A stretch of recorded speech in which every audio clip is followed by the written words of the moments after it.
is currently 7 a.m. I am at the Sydney International Airport. Today, I'm going to be flying Asiana Airlines on a 10-hour flight in economy from Sydney to Incheon Airport. You might have heard of Asiana Airlines before. It is one of the two main Korean airlines. However, did you know that they're going to be merging with Korean Air on the 17th of December 2026? Which makes today's video interesting, if not slightly poignant, as this will be one of the last times I will ever fly Asiana Airlines. Thank you. Thank you. Bye-bye. 감사합니다.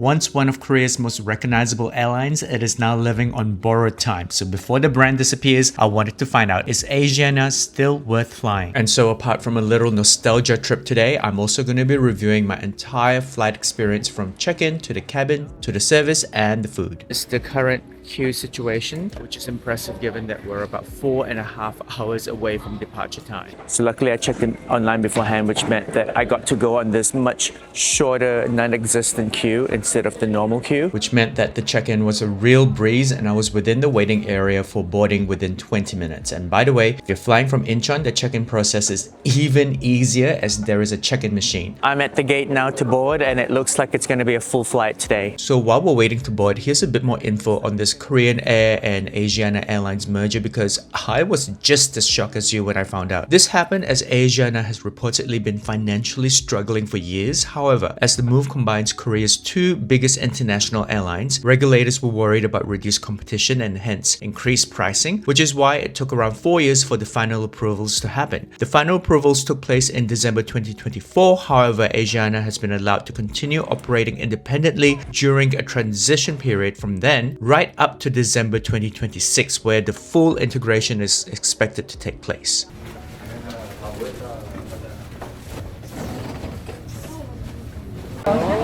네, 감사합니다.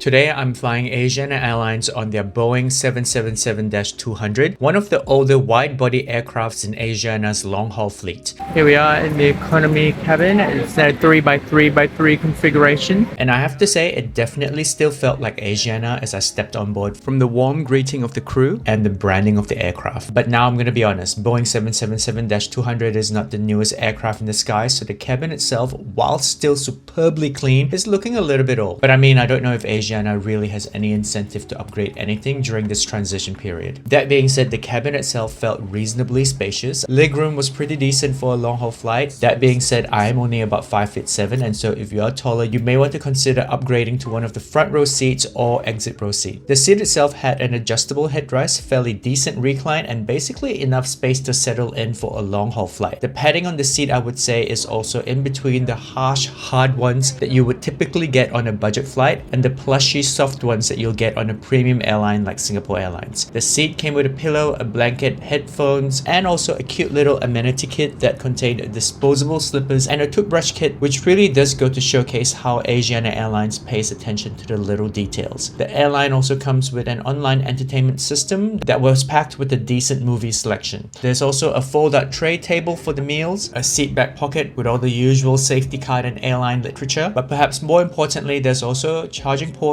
and power point for you to either recharge your phone or to be able to charge your laptop during your flight. All in all the main things that you would expect and care about in a long-haul economy flight were there. After being warmly welcomed on board, the captain came on with his usual welcome announcement and off we went. And once we reached cruising altitude, it was now time for the food, which I have to say has always been one of my highlights when it comes to Asiana Airlines, because let me tell you, the Korean food on board is actually pretty darn amazing, and in fact is one of the key reasons why I've always preferred to fly Asiana Airlines over Korean Air. For this flight, I went with their bibimbap, which comes as a set that looks a little bit like this, and if you're not sure how to put it all together, not to worry, it comes with a cute little instruction card. I won't walk you through this step by step of course, but I will say that this unsurprisingly was really delicious, a fact that by the way remained consistent on the way back with their sam, aka Korean beef bulgogi and rice wrapped in a leaf. All this cuteness put aside, one of the things that I'm gonna miss about Asiana Airlines the most is how they proudly highlight Korean food.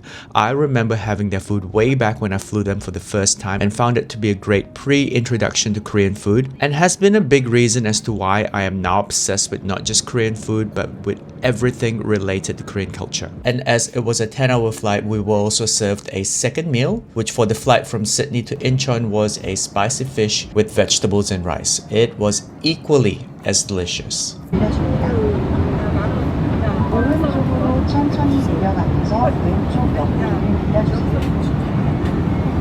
반대쪽도 동일한. I want to start this next part by saying that everybody's going to have different things that are important to them on a flight, and yes, Korean Air is probably going to have newer aircrafts and equally as good customer service, but I am personally going to miss the food on Asiana Airlines, and that is why to me, Asiana will always trump Korean Air. I also did a bit of research before my flight, and Asiana pricing for direct flights is still very competitive, and so whether you're looking to fly Asiana for the last time for nostalgia's sake, or this video has made you curious to try them out before they go away for good, it is definitely worth it. But if you're an Asiana fan like me or a frequent flyer, you're probably curious, what exactly is going to change? What do we know so far? I also did a bit of research after I got back, and here are some confirmed changes that you can expect after December 2026. One is that the Asiana Airlines brand will completely disappear and be integrated under the Korean Air brand. The Asiana frequent flyer program is also under the Star Alliance, but that will no longer be so after December 2026, switching its alliance membership to SkyTeam as part of the merger. That is to say that the Asiana Club program will also completely switch over to the Korean Air SkyPass program. If you are a frequent flyer and have miles under the Asiana Club, they will be recognized for up to 10 years post December 2026 and can still be used right up to their expiry date. You can also, by the way, choose to convert your Asiana Club miles into the Korean Air SkyPass miles at any point during this 10-year period, but you will not have a choice to only convert part of them. You will have to convert all of it if you choose to do so. Regardless of whichever option you choose, you will not be able to earn any Asiana Club miles post December 2026. You'll obviously be earning Korean Air SkyPass miles instead. Further, if you're an elite member in one of the tiers in the Asiana Club, you'll be transitioned over to an equivalent in the Korean Air SkyPass. Any Star Alliance award tickets booked will need to be completed by the day of the merger date, regardless of when the ticket was purchased. Routes that you might be familiar with may also disappear under this merger to obviously avoid duplicate and overlapping schedules between the two airlines. And last but certainly not least, if you do also fly with the budget arm of Asiana Airlines,